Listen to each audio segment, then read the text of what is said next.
ಅಡುಗೆ ಮನೆಗೆ ಸ್ವಾಗತ. ಇವತ್ತೊಂದು ಕ್ಯಾಟರಿಂಗ್ ಸ್ಟೈಲು ಪೈನಾಪಲ್ ಗೊಜ್ಜು ಹೇಗೆ ಮಾಡೋದು ಅಂತ ತೋರಿಸ್ಕೊಡ್ತಾ ಇದ್ದೀನಿ. ಬನ್ನಿ ಹೇಗೆ ಮಾಡೋದು ನೋಡೋಣ. ನಮ್ಮ ಚಾನಲ್ನ ಫಸ್ಟ್ ಟೈಮ್ ನೋಡ್ತಿರೋರು ಸಬ್ಸ್ಕ್ರೈಬ್ ಮಾಡೋದು ಮರಿಬೇಡಿ. ಲೈಕ್ ಮಾಡಿ, ಶೇರ್ ಮಾಡಿ, ಕಮೆಂಟ್ ಮಾಡಿ. ಪೈನಾಪಲ್ನ ಕಟ್ ಮಾಡ್ಕೊಂಬಿಡೋಣ. ಆಲ್ರೆಡಿ ಸಿಪ್ಪೆ ತೆಗೆದು ಇಟ್ಕೊಂಡಿದ್ದೀನಿ ನಾನು.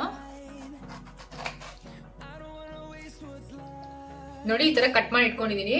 ಒಂದ್ ಸ್ವಲ್ಪ ಬೆಲ್ಲ ಹಾಕ್ಬಿಟ್ಟು ಬೇಯಿಸಕ್ ಇಟ್ಕೊಂಡ್ಬಿಡೋಣ. 2 ಸ್ಪೂನ್ ಕಡಲೆಬೇಳೆ ತಗೊಂಡಿದ್ದೀನಿ. ಇದನ್ನು ಕೆಂಪಾಗಂಗೆ ಹುರ್ಕೊಳ್ಳೋಣ. ನೋಡಿ ಕಡಲೆಬೇಳೆ ಆಗಿದೆ. ಇವಾಗ ತಟ್ಟೆ ಬಗ್ಗಿಸ್ಕೊಬಿಡೋಣ. 3 ಟೇಬಲ್ ಸ್ಪೂನ್ ಬಿಳಿ ಎಳ್ಳು ತಗೊಂಡಿದ್ದೀನಿ, ಅದನ್ನ ಹುರ್ಕೊಂತಾ ಇದೀನಿ. ಇವಾಗ ನೋಡಿ ಇಷ್ಟು ಕೆಂಪಾದ್ರೆ ಸಾಕು ಎಳ್ಳು. ಇವಾಗ ತಟ್ಟೆ ಬಗ್ಗಿಸ್ಕೊಂಬಿಡೋಣ. ಅರ್ಧ ಗಿಟ್ಕು ಒಣಕೊಬ್ಬರಿ ತುರಿದಿಟ್ಕೊಂಡಿದ್ದೀನಿ, ಅದನ್ನ ಹಾಕೊಂಡು ಹುರ್ಕೊಂತಾ ಇದೀನಿ. ಇದು ಆಗಿದೆ. ತಟ್ಟೆ ಬಗ್ಗಿಸ್ಕೊಂಡ್ಬಿಡೋಣ. 1 ಟೇಬಲ್ ಸ್ಪೂನ್ ಮೆಂತ್ಯ ಹಾಕೊಂತ ಇದೀನಿ. ಇದು ಕೆಂಪಾಗೋವರೆಗೂ ಹುರ್ಕೋಬೇಕು. ಇವಾಗ ಆಗಿದೆ. ಇದು ತಟ್ಟೆ ಬಗ್ಗಿಸ್ಕೊಂಡ್ಬಿಡೋಣ. 9 ಬ್ಯಾಡಗಿ ಮೆಣಸಿನ್ಕಾಯಿ ತೊಗೊಂಡಿದ್ದೀನಿ. 5 ಖಾರದ ಮೆಣಸಿನ್ಕಾಯಿ ತೊಗೊಂಡಿದ್ದೀನಿ.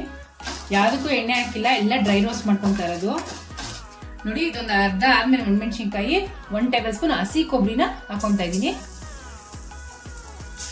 ಇದ್ರ ಜೊತೆನೆ 2 ರೋಸ್ಟ್ ಮಾಡ್ಕೊಳ್ಳೋಣ. ನೋಡಿ ಇವಾಗ ಆಗಿದೆ. ಸ್ಟವ್ ಆಫ್ ಮಾಡ್ಕೊಂಡ್ಬಿಡೋಣ. ಇದೆಲ್ಲ ತಣ್ಣಗಾಗ್ಬೇಕು. ಹುರ್ಕೊಂಡಿದ್ವಲ್ಲ ಅದೆಲ್ಲ ತಣ್ಣಗಾಗಿದೆ. ಇವಾಗ ರುಬ್ಕೊಂಡ್ಬಿಡೋಣ. 4 ಟೇಬಲ್ ಸ್ಪೂನ್ ಎಣ್ಣೆ ಹಾಕೊಂತ ಇದೀನಿ. ಇವಾಗ ಎಣ್ಣೆ ಕಾದಿದೆ. ಅರ್ಧ ಟೇಬಲ್ ಸ್ಪೂನ್ ಸಾಸಿವೆ ಹಾಕೊಂತ ಇದೀನಿ. 1 ಟೇಬಲ್ ಸ್ಪೂನ್ ಉದ್ದಿನ ಬೇಳೆ, 1 ಟೇಬಲ್ ಸ್ಪೂನ್ ಕಡಲೆಬೇಳೆ ಹಾಕೊಂತ ಇದೀನಿ.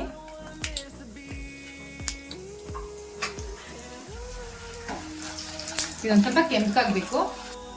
ನೋಡಿ ಕೆಂಪಾಗಿದೆ. ಇವಾಗ ಸ್ವಲ್ಪ ಕರಿಬೇವು ಹಾಕೊಂತ ಇದೀನಿ. ಇವಾಗ ರುಬ್ಬಿಟ್ಕೊಂಡಿದ್ವಲ್ಲ ಆ ಮಸಾಲೆನ ಹಾಕೊಂಡ್ಬಿಡೋಣ.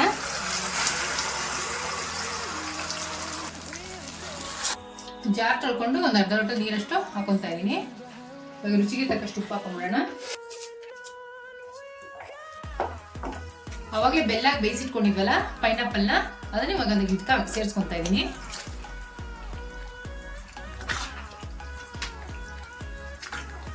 ಇದು ಮಸಾಲೆ ಹಸಿ ವಾಸನೆ ಹೋಗೋವರೆಗೂ ಕುದಿಸ್ಕೋಬೇಕು.